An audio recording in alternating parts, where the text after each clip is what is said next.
주님께서 여러분과 함께 마테오가 전한 거룩한 복음입니다. 예수 그리스도께서는 이렇게 탄생하셨다. 그분의 어머니 마리아가 과 약혼하였는데 그들이 같이 살기 전에 마리아가 성령으로 말미암아 잉태한 사실이 드러났다. 마리아의 남편 요셉은 의로운 사람이었고 또 마리아의 일을 세상에 드러내고 싶지 않았으므로 남모르게 마리아와 파혼하기로 작정하였다.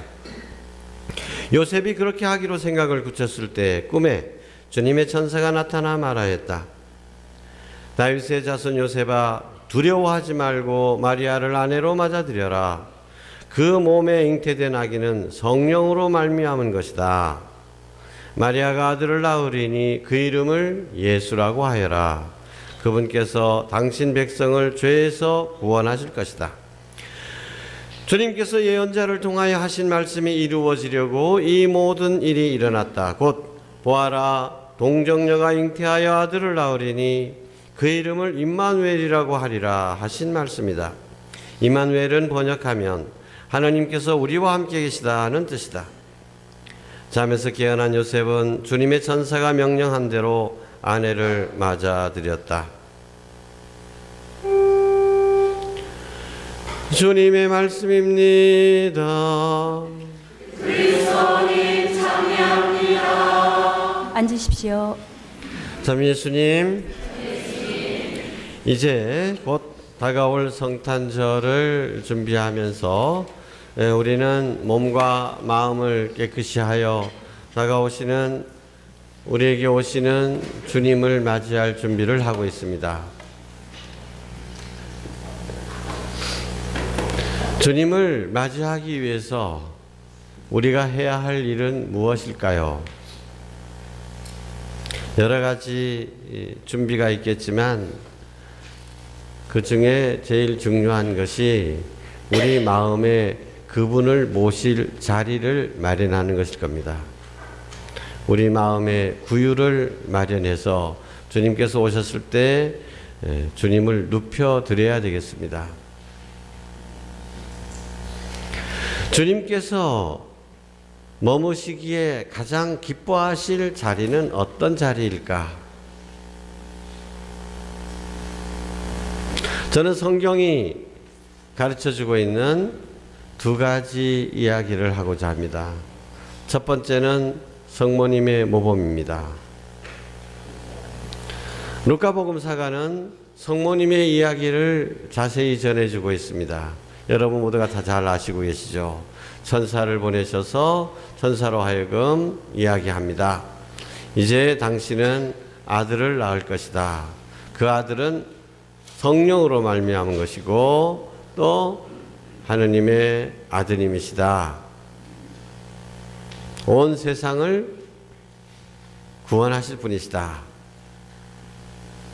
근데 마리아는 도무지 이게 어떤 영문인지 몰라서 묻습니다. 어떻게 그런 일이 일어날 수가 있겠습니까? 처녀가 아기를 갖다뇨. 천사가 대답하죠. 성령으로 말미암은 것이고 하느님께는 불가능한 일이란 없다. 성모님은 그 순간 모든 것을 하느님께 내어 맡깁니다. 예, 저는 주님의 종입니다. 말씀하신 것처럼 그대로 제게 이루어지기를 바랍니다. 바로 그 순간 성모님의 몸에 하느님의 아드님 예수님께서 잉태되신 것입니다. 이 성모님의 믿음, 순종하는 믿음, 예, 저는 당신의 종입니다. 마음대로 쓰십시오 하고 자신을 내어 맡기는 믿음, 이 믿음의 자리에 예수님께서 탄생하시는 것입니다. 사실 성모님의 이 믿음에 대해서는 여러분 지금까지 자주 이야기를 들었을 겁니다. 그 당시 그런 처녀가 약혼만 했는데 아기를 가졌다. 그러면 간통으로 돌에 맞아 처형되는 것입니다. 그것도 동구 안에서, 마을 안에서 쳐 죽이면 마을 전체가 또 부정한 피에 물들으니까 동구 밖으로 꺼내가지고 거기서 돌로 쳐 죽여라. 이것이 율법이 명한 바였습니다. 그러나 성모님께서는 그런 사정을 익히 아시면서도 한마디도 저항하지 않습니다. 아니, 그렇게 되면 세상 사람들이 알게 되면 내가 아무리 하느님의 아들이라니 골아봤자 믿어주겠습니까? 그러면 나보고 부정한 년이라고 해가지고 돌을 던질 건데 그러면 나만 죽습니까? 나 죽는 것까지는 괜찮지만 나만 죽습니까? 내 속에 아기도 죽을 건데 그건 무슨 소용이 있단 말입니까? 하느님, 그 말도 안 되는 소리 하지 마십시오. 보통이라면 다 그렇게 저항했을 겁니다만은 도무지 이 일이 어떻게 될지를 가늠할 수 있는 상황이 아님에도 불구하고 그저 하느님께서 하시고자 하시는 일이니까 내 자신을 뭐 볶아 먹든지 삶아 드시든지 나는 당신의 것입니다. 당신께서 알아서 하십시오. 당신이 쓰시겠다면 쓰십시오. 이게 마리아의 믿음이었던 것이고 이 하느님 뜻에 온전히 자신을 내어 맡기는 믿음, 이 믿음의 자리에 예수님께서 탄생하시는 것입니다.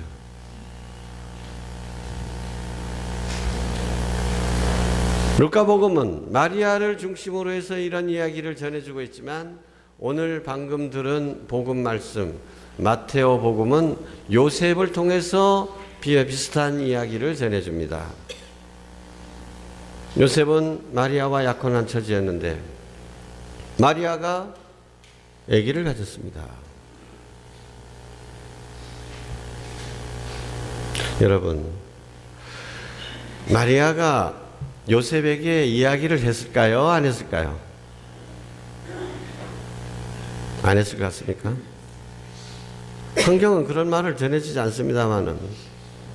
근데 저는 마리아와 요셉과의 관계를 미루어 봤을 때 천사의 방문을 받고 난 마리아, 바로 그때 아기가 들었었잖아요.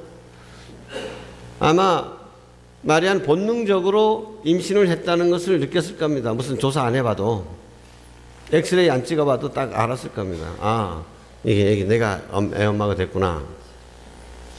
근데 이 이야기를 어떻게 얘기할까 고민했을 겁니다. 인간적으로 갈등도 있었을 겁니다.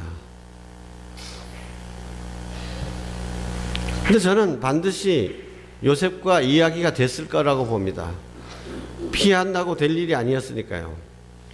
뭐 요셉이 어디 저 독일의 광부로 파견된 것도 아니고 바로 옆 동네에 살고 있으니까 약혼은 처지니까 매일 만날 거 아닙니까? 당연히 얘기했겠죠. 마리아는 요셉을 믿었을 것입니다. 자기가 하는 이야기가 황당하더라도 자신의 이야기를 믿어줄 것이다. 그래서 천사가 나타났고 천사가 이렇게 얘기했고 나는 이런 마음으로 이렇게 대답을 했다. 그래서 아기가 들어섰다. 자, 그러면 이제 요셉의 입장에서 생각을 해봅시다. 요셉은 그 이야기를 듣고 어떻게 했을까요?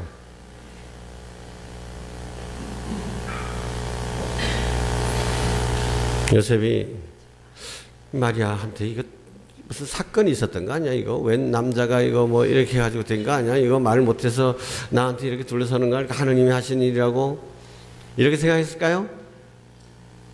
요셉은 그러진 않은 것 같습니다. 마리아를 믿었기 때문에요. 마리아가 하는 말은 진실이다. 자기가 알고 있는 마리아는 거짓을 말할, 꾸며낼 이런 사람이 아니다라는 것은 철석같이 믿고 있었습니다. 자, 그렇다면 나는 어떻게 해야 되느냐? 마리아를 어떻게 대해야 되지? 이때 우리가 생각해야 될 것이, 고려해야 될 점이 한 가지가 있습니다. 우리 조선시대에도 간택령이라는 것이 있었습니다. 세자가 이제 결혼할 나이가 되면 전국에 간택령을 내립니다. 간택령을 내리게 되면 무엇이 금지되죠? 결혼이 금지됩니다. 약혼해 놔서도 그거 무효입니다. 그거 임금님이 야이 우리 마누라 사묵혀 하면 아무리 100년 가약을 맺고 뭐 무슨 저 부모들끼리 몇 대로부터 미리 약속해 놨다도 그거 다 무효가 되는 겁니다. 그게 간택령입니다. 그래서 임금님이 여기 나 얘를 우리 아들 며느리로 삼겠다 하면 그 집안을 어떻게 생각합니까? 황공하옵니다. 황공 성은이 만극하옵니다. 어떻게 감히 우리 딸을 아이고 임금님 안 됩니다. 우리 딸은 안 됩니다. 약혼했수다. 이게 아닌 거죠. 가문의 영광이었죠. 이런 상황과 한번 대입해 보십시오. 요셉은 하느님을 공경하는 의로운 사람입니다. 어떻게 해야죠? 하느님께서 선택하셨는데 옛날에 임금이 지나가다가 웬 여인의 팔목을 잡았다. 그 여인은 어떻게 됩니까? 그날로 임금님의 여자가 돼가지고 우리가 생각할 때 조지는 거지만은 거의 이제 궁녀가 되는 거잖아요. 자, 하느님께서 당신 아드님의 어머니로 간택을 하신 거야.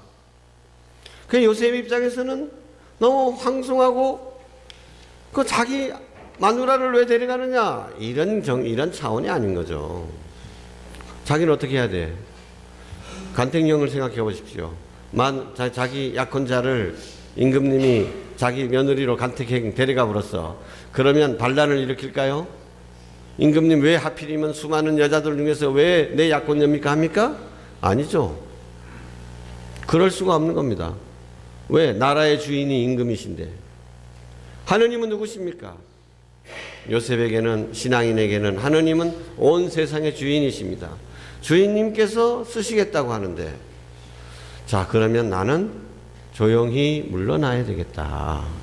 이것이 요셉의 판단이었던 것입니다. 그래서 이제 남이 알면 뭐 이러쿵저러쿵 소리도 많을 거고 스캔들이 될 수 있으니까 조용히 파혼해야 되겠다. 그것이 마리아를 위하는 일이고 하느님의 뜻이려니라고 생각을 하고 자신이 뒤로 물러나려고 했던 겁니다. 그랬는데 그날 밤에 천사가 나타나서 이야기하죠. 두려워하지 말라 요셉아. 마리아를 네 아내로 맞아들이는 것을 두려워하지 말아라. 하느님의 여자라고 너 가까이 못 가겠구나, 너 뒤로 물러나겠구나, 그런 생각하지 말아라. 하느님께서 원하시는 것은 따로 있다. 너에게 맡기신 일이 따로 있다.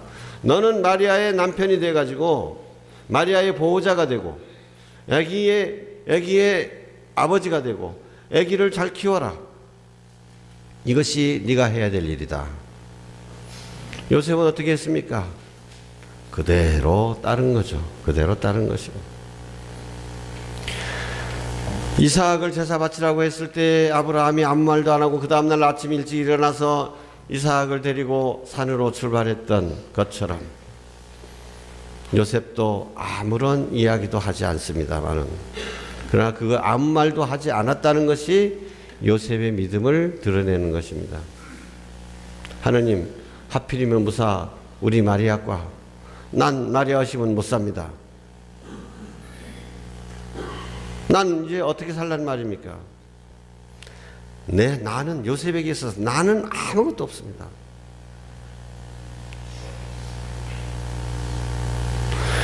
우리 신앙생활을 하면서 내 뜻이 이루어지기를, 내 희망이 이루어지기를, 내 계획에 따라서 모든 일들이 내 주관으로 이루어지기를 바랍니다. 그 내 주관대로 내 희망대로 이루어지는 것이 축복이라고 생각합니다. 그러나 신앙인에게는 그것이 축복이 아닙니다. 하느님께서 원하시는 것이 그대로 이루어지는 것, 이것이 축복입니다. 요셉은 자신의 나름대로 하느님을 섬기려고 했지만, 그러나 그것이 하느님 뜻이 아니라는 것을 깨달았을 때 온전히 포기합니다. 하느님 뜻이 어떻다는 것을 알게 되었을 때는 그대로 따르는 것입니다. 우리 나름대로 다 인생 계획이 있습니다. 나는 이렇게 살았으면 좋겠다, 저렇게 살았으면 좋겠다, 우리 집안은 이렇게 됐으면 좋겠다. 그러나 우리의 뜻대로 이루어지지 않을 때가 많습니다. 우리가 잘못해서 우리의 뜻이 이루어지지 않을 때도 많지만 하느님께서 허락하시지 않을 때가 더 많습니다. 그리고 하느님께서 전혀 다른 길로 우리를 인도하실 때가 있습니다. 문제는 그것이 하느님의 뜻이라는 것을 깨닫느냐 못 깨닫느냐는 것이죠. 하느님의 뜻이 분명히 드러났을 때는 요셉처럼 나의 모든 주관을 다 버리고 온전히 순종할 수 있어야 합니다. 그런 순종하는 마음에 주님께서 탄생하시는 것입니다. 오늘 마리아의 믿음과 요셉의 믿음을 바라보면서 우리도 참된 믿음, 순수한 믿음, 순종하는 믿음, 겸손한 믿음을 갖게 해주시도록 청하면서 그 겸손한 믿음의 자리에 예수님께서, 겸손하신 예수님께서 오셔서 탄생하실 수 있도록 기도합시다. 아멘.